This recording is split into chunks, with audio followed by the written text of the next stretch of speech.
So apparently, the Israeli military headquarters just got struck moments ago, literally a couple of moments ago here. Let's go ahead and jump into this immediately, see where this takes us, guys. Suggestion via Discord. Let's do it. Just a massive amount of fire coming to Tel Aviv right now.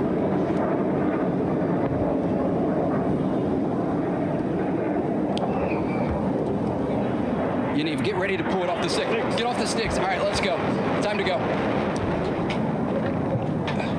Guys, look at how nimble these things are. Guys, come on.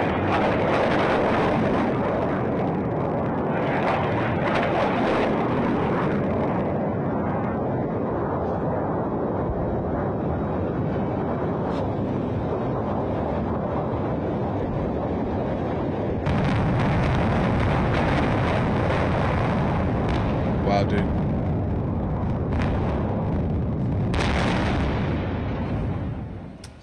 Now, like many people in Israel, our very own Trey Yangst, who was in that last video you saw, has been in and out of shelters all night. He joins us now with the very latest. That was pretty harrowing for you, Trey. Glad you're okay and the crew's okay. What's the very latest?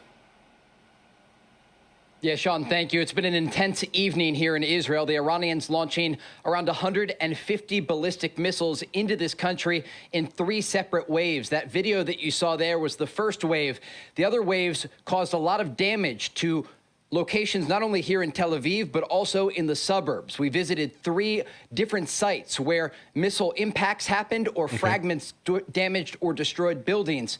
And I can tell you that it was a very sad scene to see.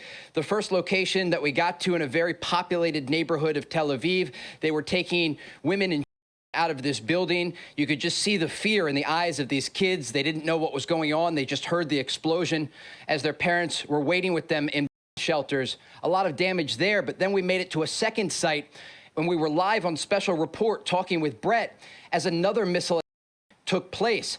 And when you saw the damage at this second site in the suburbs of Tel Aviv, it looks like an entire block was wiped off the map. At that location, Israeli police tell us 1 woman was killed and at least 20 were wounded. As we were there, rescue workers were digging through the debris, and every once in a while, they would have everyone be quiet, and they would call out, looking for survivors under the rubble. Guys. They had a thermal drone overhead to see if there were any people that were still trapped, and then that missile took place yet again, and we had to run for shelter going into the basement of an apartment building.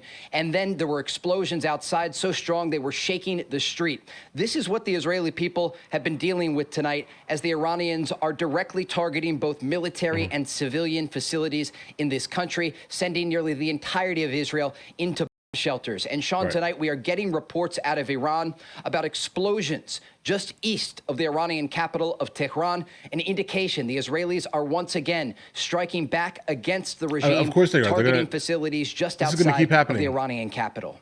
Yeah, guys, this is going to be an interesting night, absolutely, in terms of the news here. And the reason why it will be is because this is not going to end here. Like, when you preemptively strike someone, expect for them to strike back here. Like, I understand the Golden Dome is definitely here. You can see that actually, working in full effect here.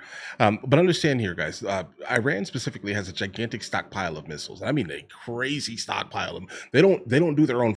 Understand that here. They do not do their own things. So imagine how much they have stockpiled after all these years, guys, okay?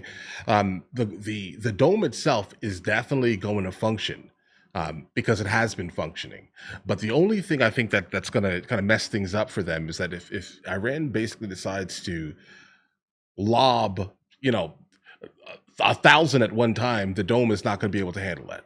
Right, like if Iran decides basically to flood the zone with these missiles, then they're going to have a problem, a big problem, guys. Let's continue. Against the regime, targeting facilities just outside of the Iranian capital. Sean?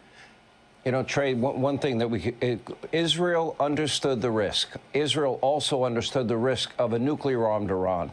And I'm going to get into this in my monologue. When you think of the tens of thousands of rockets that have been fired from either Iran or from their proxies, the Houthis, Hezbollah, Hamas over the years, and you try to identify and relate with that, they knew this risk coming into this. They were as prepared as possible. They certainly were prepared for the onslaught and they certainly outperformed. I think you reported earlier today, the Iranians felt that they were hit 10 times harder than they ever expected. Is that true?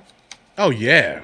Yeah, they dumped on them, Yeah, guys. absolutely. Look, the Iranians are certainly preparing to continue against Israel because for them, this is a worst-case scenario. The Israeli strikes not only targeted their nuclear facilities, but killed their top nuclear scientists and then killed the head of the IRGC along with his entire leadership for the Iranian Air Force. Right. So this was not only an embarrassing for the regime, according to analysts in the region who have discussed what took place, but also it is a real military loss for the regime. And when we look at what's going to happen next, there's real concern that this is going to drag on for a matter of days and possibly even weeks. I've been talking with officials throughout the region today, speaking with not only Israeli intelligence and security officials, but officials in the Gulf, like the Qataris, and even the Iranians, trying to get an understanding of how everyone sees this situation. And they realize this is an unprecedented moment in the Middle East because it has an opportunity to change the reality for the region. You mentioned that Israel's been at war for more than 600 days, and we have seen the missile fire from places like Yemen with the Houthis there, from Hezbollah in southern Lebanon, and of course the groups inside Gaza like Hamas and Islamic Jihad. What we saw tonight was quite different, Sean. We saw direct missile targeting major population centers. And the reality is that when these barrages come in so intense and so powerful, even with Israel's advanced missile defense systems, they're going to like get through. the David Some of them are gonna Sling get or through. the Arrow 2 and 3 system, with the support of the American systems that are currently on the ground, like the Right. Patriot system and the THAAD system, it's not enough.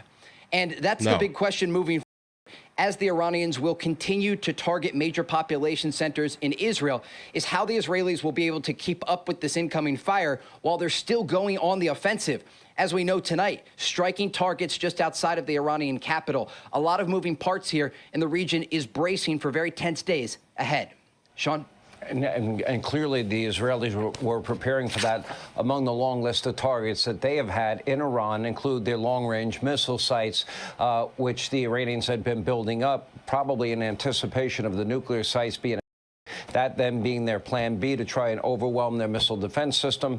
Exactly and that. To some extent, the Israelis have been able to buffer that by taking out a lot of those missile sites. Stay with us. We'll get back to you, Trey, throughout the program. Hey, Sean. Okay, so yeah, guys, that was my literal concern here, because the only real concern is that they have a gigantic stockpile of missiles. They just do, right? And so the only way you're going to be able to mitigate that specifically is definitely take out the missile launching areas. That would be the only way, because other than that, they're just going to consistently and not everything is going to get through. And because they feel as if you have disrespected them in such a way, they no longer even recognize your humanity. And what are they doing? They're targeting specifically city centers. That's what they're doing here. They no longer think you are human, and that generally happens when in the concept of these type of kerfuffles here.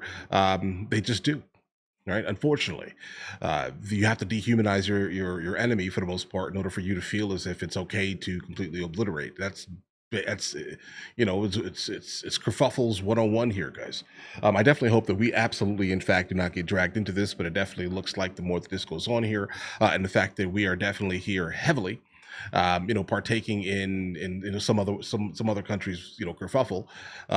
It's going to be interesting. Let's see where this takes us, guys. I definitely do not want it to take us to the WW3, though. We don't need that. But all right, listen, you guys all have an absolutely amazing day. Let me know in the comments what you guys think. If you guys are new here, please like and subscribe, and we will definitely, in fact, follow this story.